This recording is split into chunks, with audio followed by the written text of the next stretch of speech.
Good morning, Philippines. So, what's bugging you? Well, let's go into some of the creepy crawlies that you're likely to encounter in the Philippines and maybe discover what's a hazard and what's not so much. So, here we go.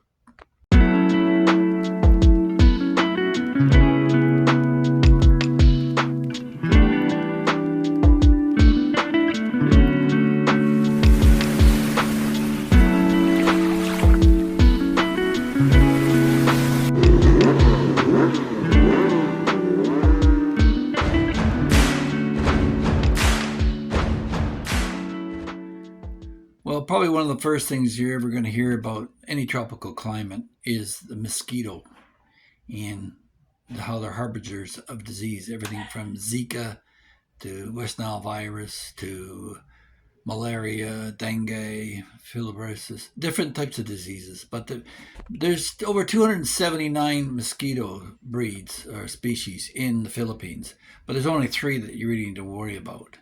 And um, they generally come out around 4 o'clock in the afternoon, so you want to be able to get indoors before that, before the sunset, and early morning.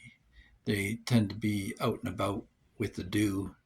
Um, they breed in still water, so if you have moving water, it's not a problem.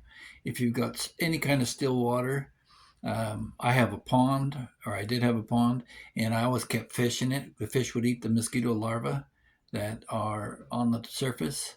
So, and you can also get rid of them by dropping detergent, as simple as that, breaking the uh, water, what are they called, the meniscus of the water that they hold on to, that surface tension. They rely on that to hold them to the surface and breathe. So you put a little drop of a soap or detergent on the surface, and it immediately breaks that, and they sink to the bottom and drown. So that's one way of getting rid of them.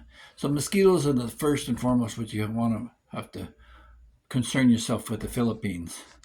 One of them that you're probably not familiar with here in the Philippines that you don't see so much in the West are head lice. And being a warm climate and all the kids going to school and playing, interacting with each other, it's a constant battle. You clean your kids full of hair and then and wash it all out and comb it all out, and then the next day they're at school playing with the kids and they come back with another crop. But on the flip side of that, the relative of the head lice, the bed bug, is virtually non-existent here, simply because the temperatures in the Philippines are hot enough that it's not compatible for their egg laying. It doesn't mean they don't exist, but if you do have an issue with it, it's a simple matter of turning off the air conditioner, cranking up the heat, and letting nature take its course. Um, One of the ones that you're likely to come across as well are ants. But don't forget, they don't have a winter here. Things don't freeze up, so ants are constant. And related to that, there's different types of ants. There's fire ants and fruit ants and red ants and um, their cousin, the termite, which we'll get into in a second. So a lot of ants may look um, threatening, big, but it's really the fire ants. They're quite small, they're red, and they got bite and they got a venom to them that just burns you. And you'll notice really quickly if you step barefoot into an ant hill that's got them. And I've had that happen to me in Asia, although not here in the Philippines. It was in Thailand, where a branch fell down while we were cutting the tree, and the ants came all over me. And you'll just have to get some creams and deal with it. Maybe some antihistamine. The other thing you're going to come across, being that you're eating outside a lot and it's open countryside, are flies. And you'll see them in restaurants. It's no reflection on the status of the restaurant. They can easily fly in and fly out. And I suggest that air conditioning it slows their metabolism down quite a bit, and you're less likely to have a problem with flies if that's the case. And then the ones that tend to freak out the tourists just visually are the spiders, the cockroaches, and the geckos.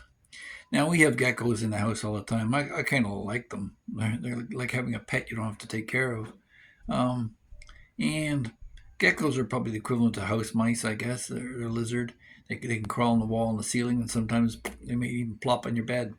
But yeah, they're quite common, and they're no real threat to you. And you can hear their telltale call at night of gecko. They tell you their own name, gecko. And the cockroaches here are big. We don't have the whistling cockroaches like you do in Indonesia, but there are some big cockroaches here. And I'm not partial to eating them or the grasshoppers or locusts that you'll see here occasionally. But there's some big bugs. And if you're afraid of spiders, there's some whopper spiders here. Right now, we're in a season where we're driving along the highway and this great big spider crawls out on our windshield. I mean, it was the size of a child's fist. And yeah, there are a lot of them. And they're not really much of a bother. You're much more likely to be bothered by mosquitoes or fire ants or something along those lines than the spiders. And the cockroaches are actually very clean animals, and some people keep them as pets. But anyway, that's something that may take some getting used to. And they'll run across the floor. You turn off the lights at night, and then you can sometimes hear them, and they fly too, which freaks people out. It doesn't happen a lot, but they can actually fly across the room, and that can be quite surprising. And the other one that stands out are termites, and this is a real issue in terms of any kind of wood products that you may have. They like to eat the cellulose that's in the wood, and so a lot of people go for plastics, but strangely enough, the plastics don't hold up very long either because of the ultraviolet light and the salt in the air and everything else that's going on.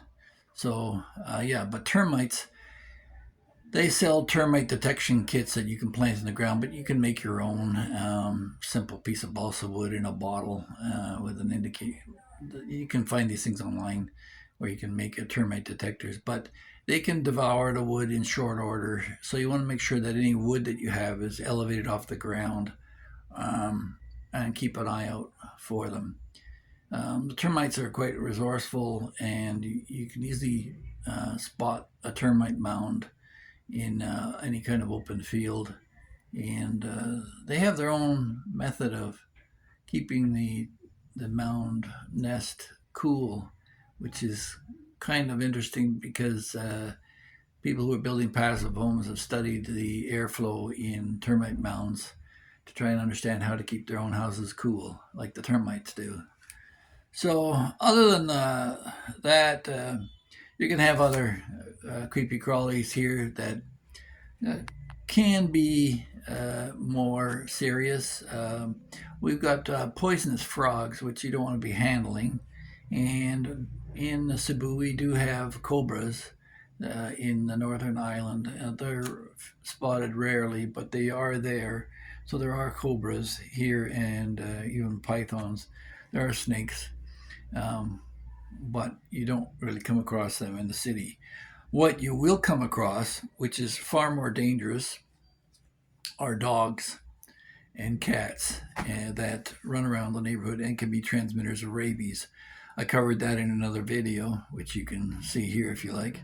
And you should be aware that if you are being followed by an aggressive dog, um, be very careful and stay away from it.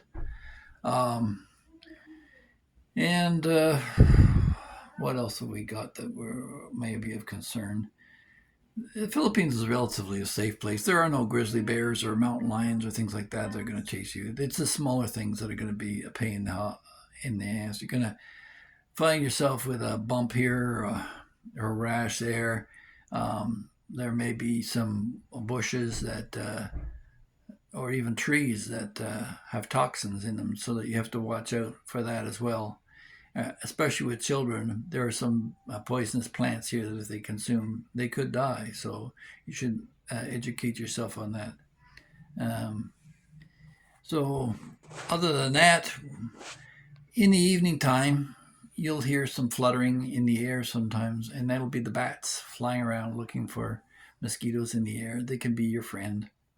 But also, being a mammal, they can be a transmitter of rabies, so you should be aware of that.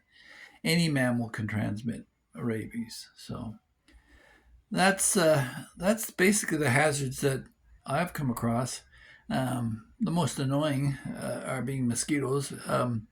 Be sure if you do decide you go out in the evening to wear long pants and long sleeves and have a mosquito repellent with you. One of the things you can use for a mosquito repellent that not a lot of people are aware of, and it's a cheap solution, is just your old coffee grounds. You can use straight coffee ground up or your used coffee grounds after you've had your coffee. Don't throw those grounds out. Dry them out, put them in a tray, leave them out in the sun to dry. In the evening, just take a match and light it and stick it in the grounds and allow the grounds to catch the burning ember, and it'll smolder. And the smell of the coffee will keep the mosquitoes away. And it saves going out and buying mosquito coils or burning off a bunch of wood. But mosquitoes are of real concern, and I've covered that in another video, which you may want to take a look at right over here. So, yeah, let's hope that if you come to the Philippines, that you don't encounter any miserable creepy crawlies. Hi, everyone. If I could just interject for a moment and ask you to consider subscribing to my channel. It doesn't cost you a cent, and we're trying to provide interesting content, something different that maybe you don't find on other channels. It's basically about the Philippines and what it's like living here. And to my Filipino friends, I just want to say thank you. I love your multicultural society and your friendly tolerance, your gentle tropical breezes, and the floral variety of this garden paradise. So, if you're considering looking at other channels, please pick us up and have a look and hit that like button. Thank you. Now, all that being said, the creepy crawlies, there are a lot of beautiful insects here as well. There's lots of butterflies and some interesting creatures, everything from the tasyar to the gecko itself is quite cute. But you're only going to experience that if you get here and take a look. But yeah, and as far as deterrence, there's a number of things and ways you can deter these insects, like mosquito repellent. One of them is lemongrass, which you probably like to eat yourself, but the side effect of that is that it helps keep the mosquitoes away. So I just thought I'd like to know that as well. So in closing, I just want you to be aware that more people have died from the mosquito than any other animal on the planet. Half of all the human deaths of recorded history are attributable to the mosquito. So you want to be able to make sure that you've taken measures to stay away from it.